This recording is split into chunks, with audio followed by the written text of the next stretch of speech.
As Americans, we're no strangers to violence. Unfortunately, every week, if not day, an unthinkable tragedy happens and our society collectively gasps in shock and exclaims, "Not again." But after a brief period of mourning and outrage and statements of "never again, this has to stop," our attention and the news cycle moves on.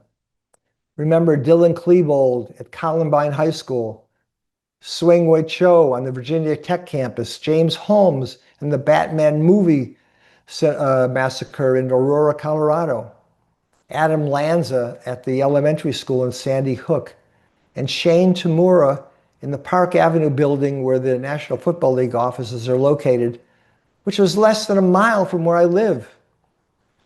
But instead of "never again" after each incident, the next time this happens becomes more frequent. Now here's something that might surprise you. Globally, the traditional forms of violence like war, crime, gangs have actually declined to historic lows. By nearly every broad measure, the world is less violent than it's ever been.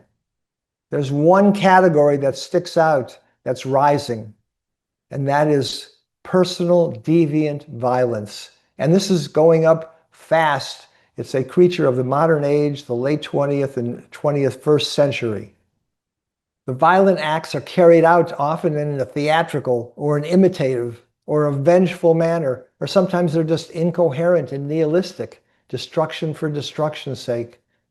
Now, no country on earth experiences personal deviant violence more than the United States. On April 11th in New York City, in Grand Central Station, one of the busiest transit hubs in the world, at 9:40 in the morning, a man entered the station and attacked multiple people with a machete. He was behaving erratically, called himself Lucifer, and was eventually confronted and then shot by the police when he refused to drop his weapon. His name was Anthony Griffin. He had 3 prior arrests, but he had never been officially diagnosed with a mental illness, never flagged as an emotionally disturbed person. But the people who knew Anthony saw something else, a man who was unraveling. After the death of his mother, Griffin descended into alcoholism. He couldn't sleep, and he even developed seizures. He was a man who, by all accounts, those who watched him, was coming apart. And he received no help for his struggles. If he had, the results would have been different. Thankfully, the 3 people that Griffin attacked survived, but Anthony himself did not. 8 days later, in Shreveport, Louisiana, in the early hours of the morning of April 19th, a man killed 7 of his own children and another child that was visiting before he took his own life. And reports described the children as, when they realized their father was attacking them, as desperate to get out. One even jumped from the rooftop, but fortunately he's expected to survive. But the rest, unfortunately, weren't so lucky. Investigators have labeled this horror a domestic dispute. Well, that's a nice euphemism for what is a familicide tragedy. But this fits within the pattern that we are failing to name, let alone stop. Look at the perpetrators of personal deviant violence. On the surface, they seem different from one another.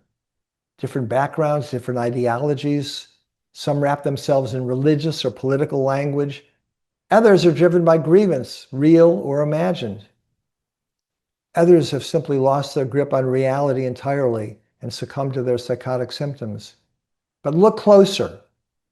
Beneath those surface differences lies a shared architecture of distorted thinking, emotional dysregulation, and irrational magnification of grievance, and the erosion, sometimes gradual, sometimes suddenly, of the internal and external constraints that keep people in civilized society from acting on their worst impulses. And the lack of a mental health system to provide care allows latent pathology and motives to fester until they boil over and impel the person to action.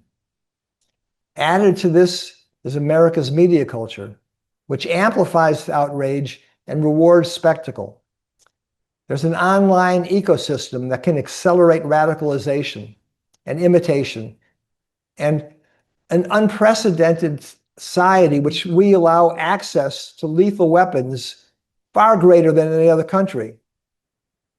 The result is this unique American cocktail that makes personal deviant violence far more prevalent in our society in the United States than in any other place in the world.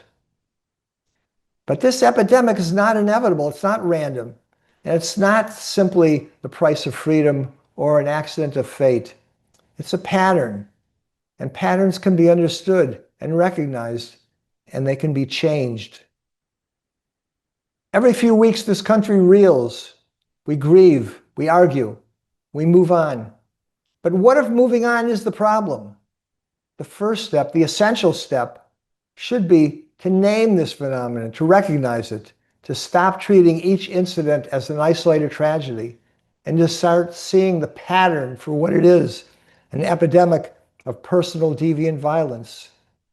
It's an epidemic with causes, with warning signs, and with potential interventions.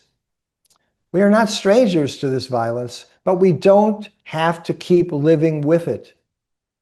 We simply need to understand this pernicious phenomenon for what it is, to recognize it, and put preventive measures in place that help and at the same time deter potential perpetrators. Let's commit ourselves to stemming the rising tide of personal deviant violence. Till the next time, this is Dr. Jeffrey Lieberman, and this has been another Shrink Short.